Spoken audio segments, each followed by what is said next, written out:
I want to describe it. You want to describe it? Sure. Sure. The heat is off. Okay. Hi, Jack.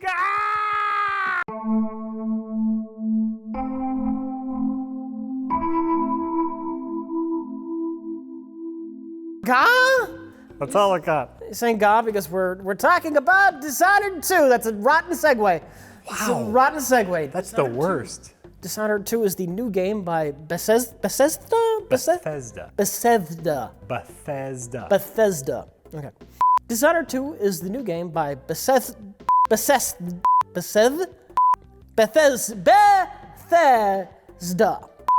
Today we're talking about Dishonored 2, the new game by Bethesda Studios. It is a game that takes place in kind of like a steampunk kind of world, but it's also got like a lot of magic elements that play into the world, and you're a character voiced by Stephen Russell, who kind of sneaks around and he stealthily takes out guards. And yet we are not talking about Thief, the Dark Project, or Thief, the Metal Age.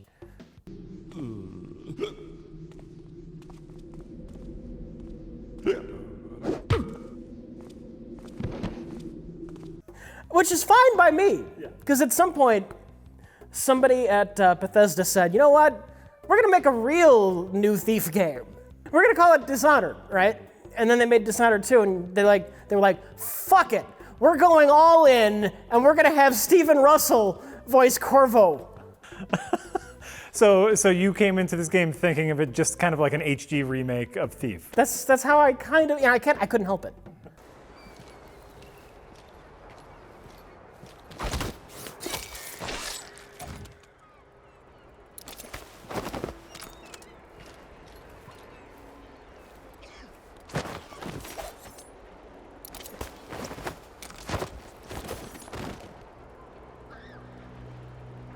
So Dishonored 2 is a stealth game. 100% stealth game. Unless you don't want it to be a stealth game, then it's not a stealth game, which is the strength, I feel, of the game. But even if you're playing Assault, because you can just tear through every level, murder everyone, not hide at all. Even if you're playing Assault, it's a stealth game. You're supposed to kind of sneak around and stealthily kill people and get to your next objective. You say you like that. I like the open nature of the gameplay. I know a lot of people do. I'm gonna criticize it a little bit. I'm not gonna say I hate that, but I'm gonna poke a hole in there, and I'm gonna say that's maybe not necessarily the best thing. Okay. Jack of all trades, master of none. So true. I like, this is the same thing that kind of annoyed me about Deus Ex. It's like, you can go stealth or you can go guns blazing, but it's like, just the fact that you can go guns blazing, that kind of diminished the stealth. See, I might make some comparisons to Thief, and I think that's fair because they're just asking for it, really. They're asking for it. In Thief, you're not really that good at combat. You can do some sword stuff, but you're not really, the game's not designed for it. You get killed easier if you try that. Stealth is the way to go in Thief. And when you're sneaking around, there's a lot of tension. Will I get caught? Because you can get murdered easily. In Dishonored 2, if you get caught, I'll block him and then I'll grab him and I'll choke him out because I just did the combat thing. It was pretty easy to do. Yeah. I didn't really need to be quiet. It's not necessary. So I found in Dishonored 2, there's not quite as much tension. It's more of a self-imposed tension. Yeah. Yeah, I guess that's fair. It's like, for me, someone who is not incredibly patient and likes the action games, it worked out great because I would try to be sneaky, and if I couldn't, I would just say, fuck it, I'm murdering everyone, and jump in, swords blazing. You could do a lot of really fun and exciting action things in the game. And so, like, for someone like me who really likes action games, it satisfied my itch very well. Oh, sure, that stuff is very fun. I'm not saying it's bad. I'm not saying it's bad. Yeah. I'm just saying, it robs a little bit of the tension from the stealth. Let's find this interloper.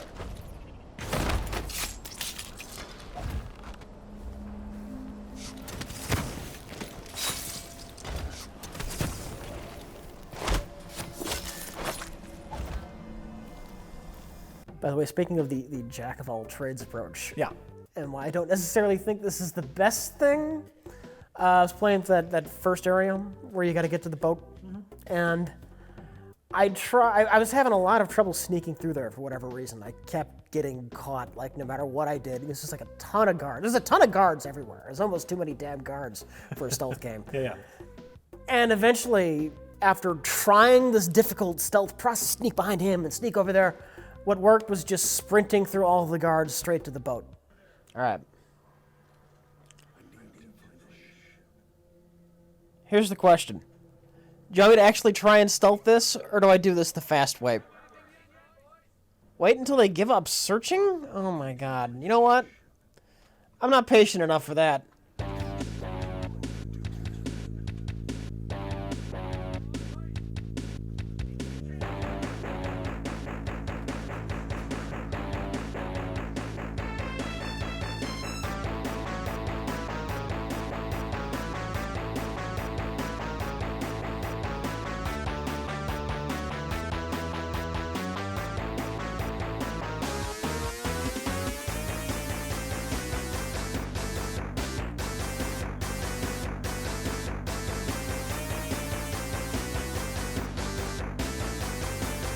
Yo.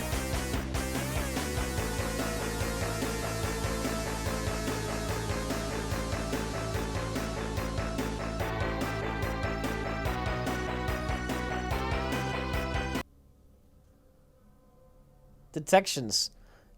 26. 26. I could see how you would consider that a negative, but I just view it as another positive. That's a real option. Like, fuck it. I'm gonna speedrun the game. You got noticed by everyone. You get shit stealth. Yep. Oh yeah. The game lets you decide how involved you want to be with it. And if you're the kind of person who just says, fuck it, I want to get to the next chapter, you could do that. But it makes you feel really stupid when you spent like an hour trying to sneak through that area first. No, because that's what you wanted. All right. They're letting you do what you wanted. Isn't that the best choice?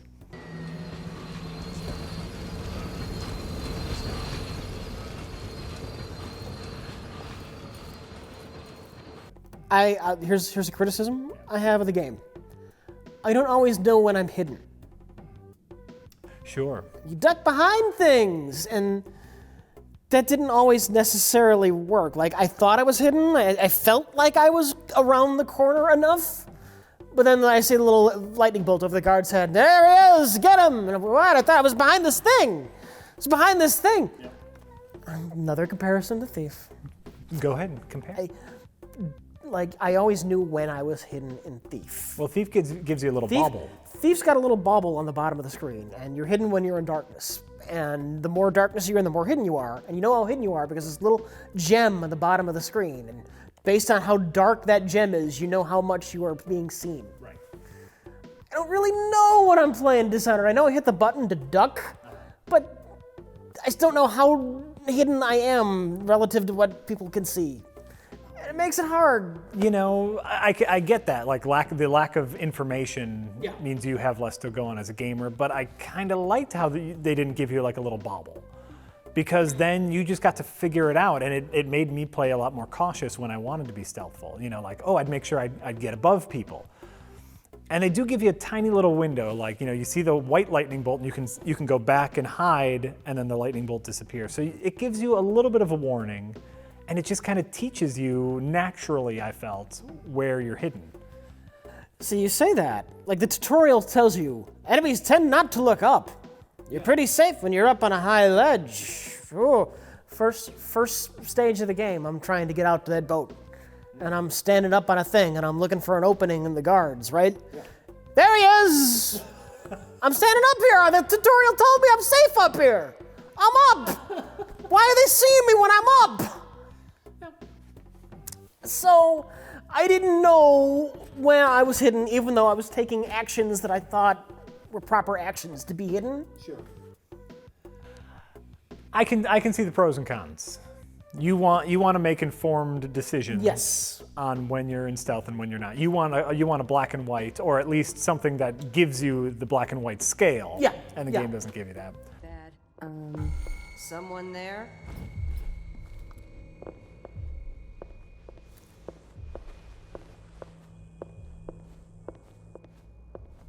If I ever get the chance, I'm going to ask for a transfer to the Grand Palace.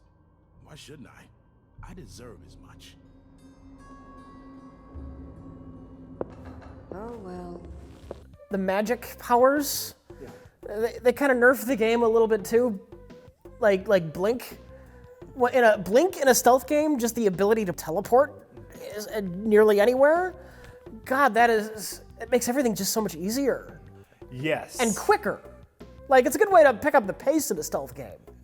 Options. This game is all about options. Because when you get magic, the guy who gives you magic gives you the option to decline. You can play the game without magic. I kind of like that concept. And what are you willing to become? 15 years ago, I asked Corvo that last question. This is the moment that changed him. Now it's your turn, Emily.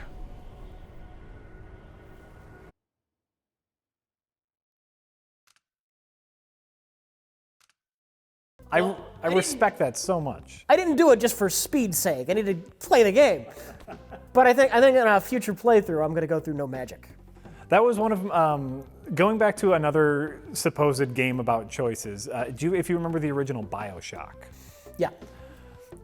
something that always bothered me about that original BioShock, you enter the underwater city and you immediately find a vial full of glowing liquid. And without you, the player, making any decision, your character jabs it into his arm and injects himself with some strange glowing liquid. I thought that was the biggest crock of shit in any game about choices ever.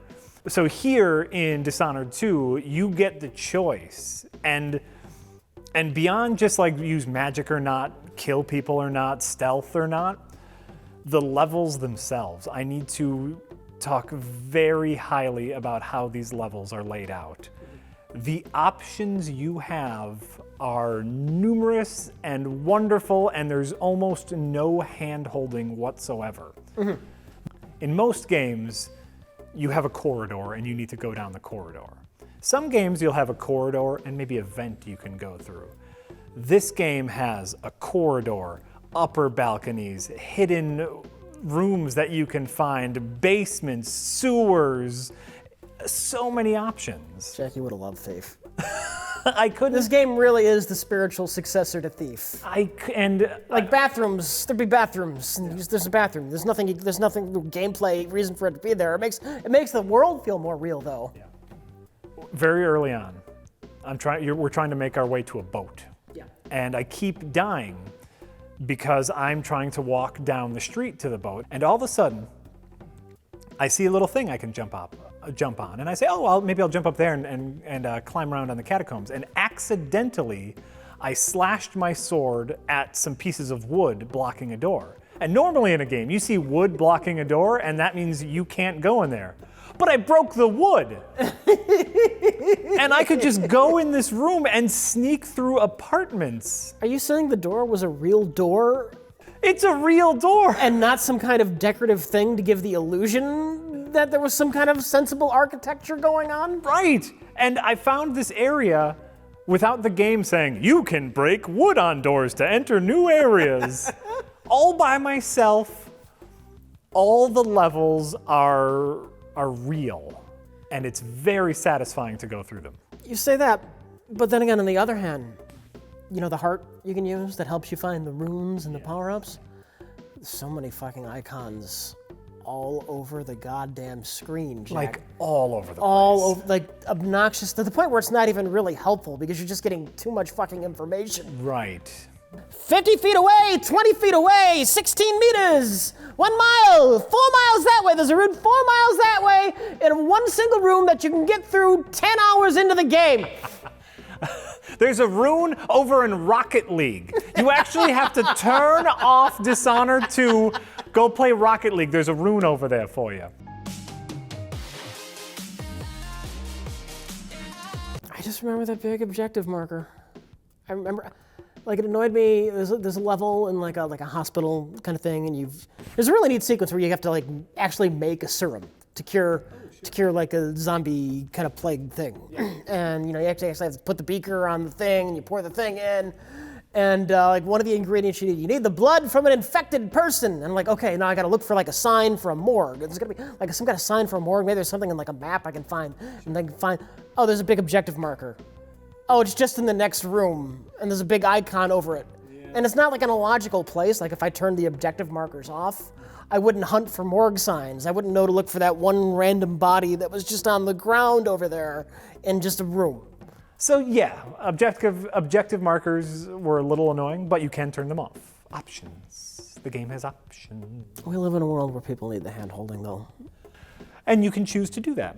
And they design the games around the hand-holding. Like if they didn't have the objective markers, you would be hopelessly lost, because these things don't, like the corpse you gotta find, it's just a random corpse, you wouldn't necessarily be able to figure out where to go. Yeah. So... I agree.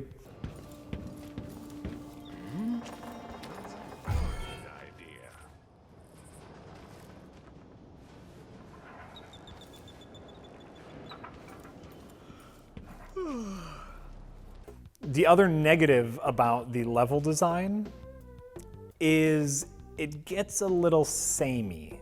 You start off in your mansion, and then you go to like the rundown streets with kind of rundown apartments.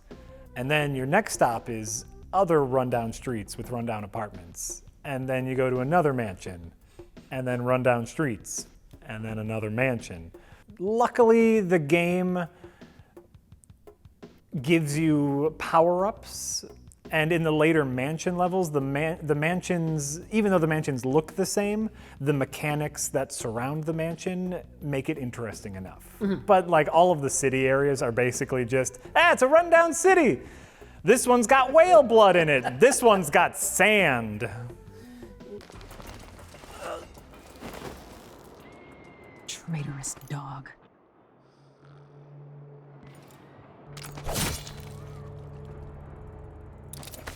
You're not fit for the watch uniform.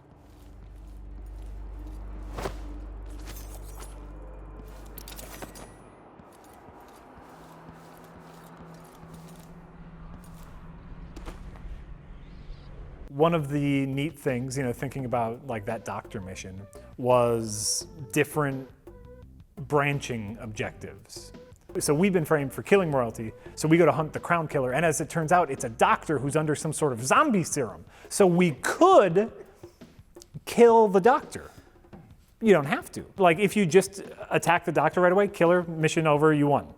Or you can go around that doctor to another part and find the serum and go do the serum and then cure the doctor, and she can help you out in later missions. Mm-hmm. It's neat.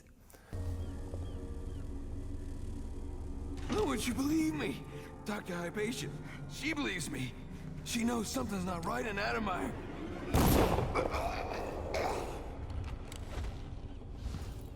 I wanna talk a little bit about extra bits of world building. Very often, I would come across these little side stories that had nothing to do with my mission or the game in general, mm-hmm. but were so neat. I was in an area where I was trying to sneak past a bunch of guards, and in the middle of all those guards, they were sentencing people to death. And there was a firing squad, and they were saying, for crimes against our book of honor, you will be put to death. And I think their crimes were like they stole food because they were hungry. Yeah. So I got to make a choice, like, do I want to go in and try to save these guys who stole food, but I will get noticed? Yeah. But I didn't have to. I could just let them die and sneak. Would you say that is choice in gaming done right? Yes. Yeah. It let me tell my own story. Rest now. But know that I'm going to end Delilah's reign. I swear it. At death's door, I smell the corruption of the void upon you. A heretic against a heretic. Laughable. So I talked earlier about how the levels get kind of samey, you know, rundown city or mansion. The really neat thing about the mansions is they give you puzzles to solve. Like there's this mansion called the Clockwork Mansion. And what it is it's two mansions because every room has a little switch and it like does a whole clockwork, everything switches in the mansion. Like it's a living room, now it's a bathroom. And some of the walls flip, and so you have to figure out like, oh, if I press the button and go onto the tub, then I flip around with the wall and I can get into a new area. Or like Portal, you can get in between the walls and see all the mechanics of the mansion. And it was some of the neatest shit in the world. I spent way too much time in the Clockwork Mansion because everything was different. I just wanted to make sure I explored every little room. It sounds like you really liked the game. I really did like the game. The other thing, we go into one of our last mansions and they take all your powers away. And they replace it all with a time watch where you can either be in this mansion in present day time or 50 years ago or 30 years ago or however many years ago. So you can either jump back and forth through time or the watch fans up and you can just see in the other time.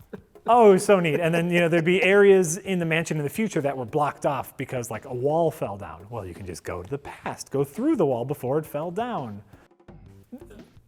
We've talked about this before with other games where in big AAA games, sometimes you'll have one level of a neat idea. Yeah. And a lot of indie games nowadays will just take that one idea and try to stretch it through a whole game. And it gets old. And it gets old, but here in Dishonored 2, we go back to that wonderful, like, no, here's our one neat time travel level. Cool. And it breaks up the monotony. It made the game fresh again, just as I was getting the hang of all the powers and sneaking around. It's like, oh great, another mechanical guard. Boom, all taken away. Now you get to travel back and forth through time. Ooh. Ooh. How much fun.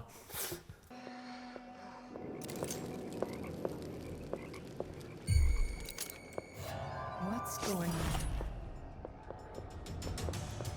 You should have stayed in your boring little world.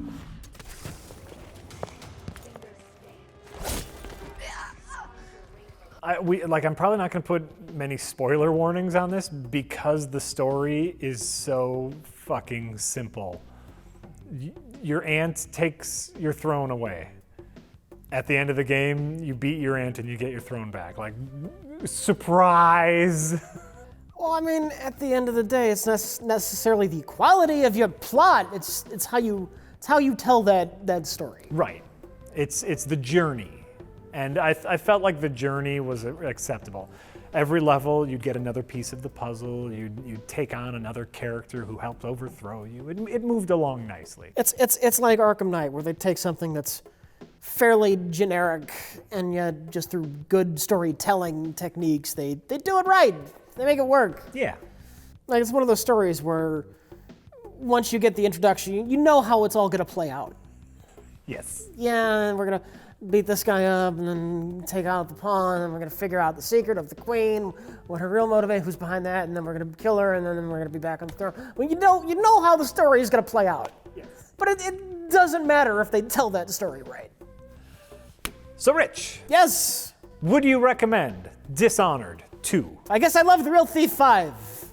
Now with Garrett's voice, which was the one selling point. Like, the minute I heard that, oh, I'm playing Dishonored 2, Stephen Russell. Fuck yeah. Great. I also recommend it. I think it was a really fantastic game, and I'm actually, it's one of the few games that I am looking forward to replaying. Okay. One of the downsides of replaying, you can't just replay a chapter. You just want to play that Clockwork Mansion over and over. Oh, it's so fucking good! How about a mod? Somebody mod this so you can just play the Clockwork Mansion over and over again. Or the time travel level. Over and over again. Yeah, the time travel level. Over and over again. Oh yeah, like the time travel level. Over and over again.